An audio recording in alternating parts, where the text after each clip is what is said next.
Bom, turma, vão vendo que a gente vai linkando uma coisa na outra, tá? Então vamos lá. A gente falou dos nossos exercícios lá, do capa da Forbes e tudo mais, então eu sei o que eu quero. Eu já sei onde eu quero chegar. Então eu já sei aquele meu triângulo, certo? Da minha estratégia. O que eu quero, o que eu posso e o que eu sei, tá? Então eu já fiz esse exercício. O segundo exercício que eu já fiz foi fazer o meu to be versus o meu as is. Então, né, lembra? Subi na montanha, olhei para baixo, né, e vi qual que é o gap que eu preciso fechar. E o terceiro exercício que a gente fez foi o SWOT. Então a gente já sabe as nossas fortalezas, nossas fraquezas, nossas oportunidades e as nossas ameaças, tá? Então, com esses três exercícios, agora a gente precisa começar a pensar, tá bom, e o que eu faço com isso, né? Como é que eu motivo agora? Como é que eu transformo isso em uma motivação estratégica? E como é que eu coloco isso em movimento para que eu consiga buscar os objetivos que eu quero, tá? E a gente gosta de fazer um exercício que é um exercício de criar uma matriz de motivadores estratégicos, tá? Então, se eu sei essas coisas todas, eu consigo criar uma matriz agora que combina isso, tá? Então, eu olho do lado de cá o que eu desejo e do lado de cá o que eu possuo, tá? Então, eu fui lá, fiz meu exercício de to be, meu SWOT e tal, e eu decidi que eu desejo algumas coisas e eu não desejo outras. Não desejo ter minhas fraquezas, obviamente, né? Agora, da mesma forma, eu entendo que eu não possuo algumas coisas e eu possuo outras coisas, tá? O que acontece com isso aqui então?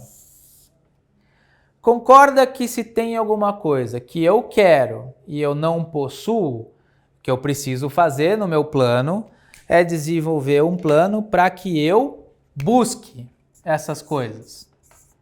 Então, as coisas que estão nesse quadrante são coisas que eu quero buscar. Se eu já tenho alguma coisa e eu desejo aquela coisa, então, por exemplo, tem uma fortaleza aqui que eu acho super relevante na minha execução estratégica, está lá nas minhas competências básicas e eu já tenho aquilo, eu já sei aquilo. Então, eu preciso preservar isso ou manter. Então, o meu planejamento precisa garantir que eu não coloque isso em risco. Legal?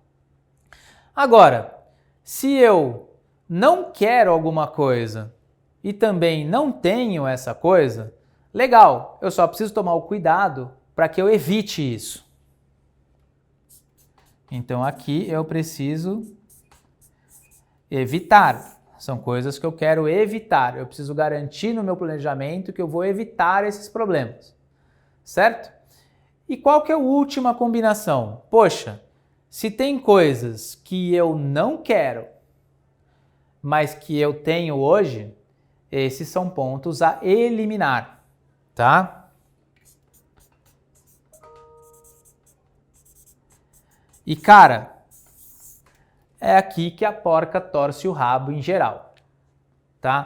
A gente conseguir trabalhar temas onde a gente não quer e a gente possui, geralmente são temas que envolvem mudanças de modelo de gestão, mudanças de cultura e são bastante complexos, né? Sempre é mais fácil você buscar coisas, você evitar coisas também é razoavelmente tranquilo, você preservar, você tem certos cuidados, mas o trabalho de eliminar, ele talvez seja um dos trabalhos mais importantes do planejamento estratégico, né? Que é Como é que você garante que você elimina essas barreiras e esses comportamentos e essas características do seu negócio que estão claras para você que você não quer, mas que também estão claras para você que você tem hoje, tá? Então eu vou dar um exemplo. Muitas vezes a gente ouve assim, divisão da empresa em silos, né? Nós versus eles, as áreas não se comunicam. Então essas são coisas que você não deseja e que você eventualmente acredita que você possui, e o seu trabalho de planejamento precisa garantir que você elimina essas questões, tá? Então essa matriz é uma matriz que ajuda a gente a começar a fazer essa conexão entre esses 3 exercícios, que é o que eu quero, o que eu posso, o que eu sei, que é a minha estratégia, o que eu considero que eu quero ser versus o que eu sou, as minhas fortalezas e as minhas oportunidades, e como é que eu posiciono isso num conjunto de quadrantes que vão me definir o que eu preciso fazer em cada um dessas etapas.